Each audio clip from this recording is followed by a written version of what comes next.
जय भीम नमो बुद्धाय दोस्तों।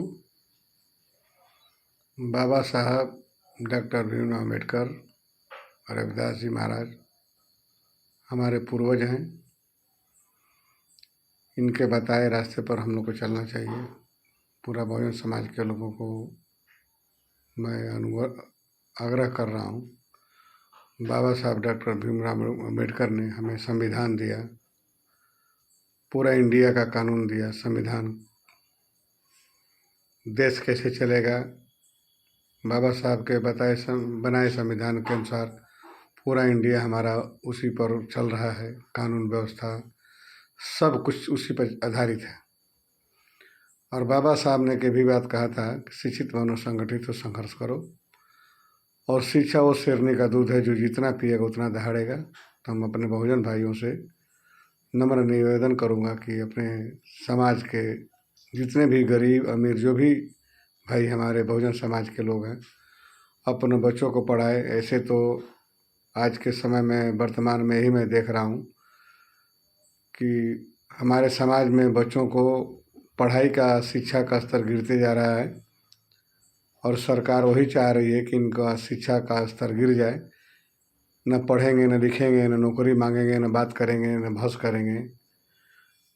लेकिन मैं सभी से, बहुजन समाज के लोगों से यही नम्र निवेदन करूँगा कि अपने बच्चों को पढ़ाएं, लिखाएं, अच्छी शिक्षा दें। जब पढ़ेंगे, बुद्धि विवेक उनके पास होगा तो किसी से भी बात करने में संकोच नहीं करेंगे। अच्छी शिक्षा प्राप्त करेंगे, अच्छी उनको नौकरी मिलेगी। यही हमारा सबसे अनुरोध है। सभी लोग जानते हैं लेकिन अमल नहीं कर पाते हैं। मैं हर बहुजन समाज के गार्जियन से अनुरोध करूँगा कि अपने बच्चों को विशेष ध्यान दें। माताएं बहनें हैं जो भी हमारी, समय से उठे बच्चों को उठाएं, सुबह टाइम से पढ़ाएं लिखाएं, उनको जगाएं, कोशिश करें।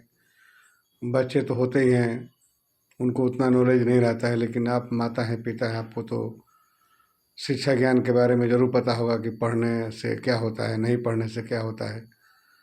तो विशेष ध्यान आपको बच्चों को देना पड़ेगा। और बहुत कोशिश कीजिए। बच्चे आजकल के दौर में मोबाइल का ज़माना आ गया, टीवी का ज़माना आ गया, इस समय लड़के ज़्यादा व्यस्त रहते हैं। तो अनुरोध मेरा आप लोग से है कि समय निकाल कर के बच्चों के ऊपर ध्यान दें। अगर माँ बाप सही ध्यान, अगर बच्चों के ऊपर ध्यान देते हैं तो बच्चा 99% पढ़ने में अच्छा ही रहेगा। लेकिन बाप माँ अगर लापरवाह हो जाते हैं, जिनके बच्चों के पिता अगर बाहर रहते हैं तो उनकी माँ घर में रहती है, तो उनको माँ का दायित्व बनता है कि समय से उठें और बच्चों को जगाएं और उनको पढ़ने के लिए बैठाएं। भले आप पढ़ी लिखी नहीं, उससे कोई मतलब नहीं बनता है। अगर बच्चों को जगा करके उनके हाथ में कापी किताब पकड़ा दें, दीपक या लालटेन जो भी आपके घर में लाइट की व्यवस्था है वो कर दें। और आपके पास अगर कोई जिम्मा नहीं है तो आपके जिम्मा उस समय अगर कोई काम नहीं है, अगर है भी तो कोशिश करें कि 1 घंटा लड़के के साथ बैठे। भले आप कुछ आपको ना ही मालूम है पढ़ने के लिए, आप कुछ नहीं जानते हैं, लेकिन अब बच्चों को पढ़ने के लिए बैठा देंगे। अगर बच्चे पढ़ने बैठ जाएंगे, उनके सामने सिर्फ बैठी रहेंगी, उनके तरफ देखती रहेंगी, तो बच्चों का ये डर रहेगा कि माँ मुझे देख रही है, तो बच्चे पढ़ेंगे। यह ना कि बच्चों को जगा करके पढ़ने के लिए बैठने बोले और अपने काम में लग जाएं या कहीं जाके सो जाएं। ये अच्छी बात नहीं है। इससे बच्चों को ज्ञान नहीं मिलेगा, न को उनके मन में कोई डर रहेगा।